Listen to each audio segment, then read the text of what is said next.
You ask Tiger to solve. This deals with linear equations with one unknown.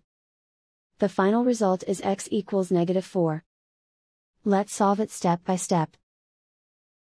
Group all x terms on the left side of the equation. Subtract 3x from both sides. Group like terms.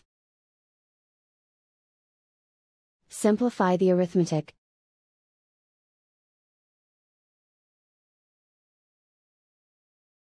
Group all constants on the right side of the equation.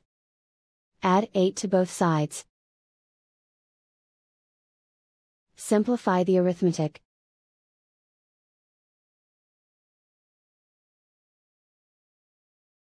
Isolate the x.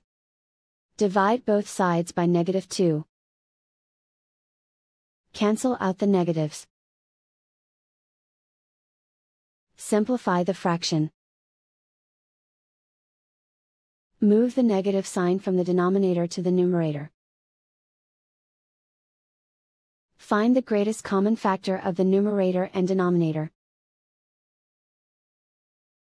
Factor out and cancel the greatest common factor. And so the final result is x equals -4.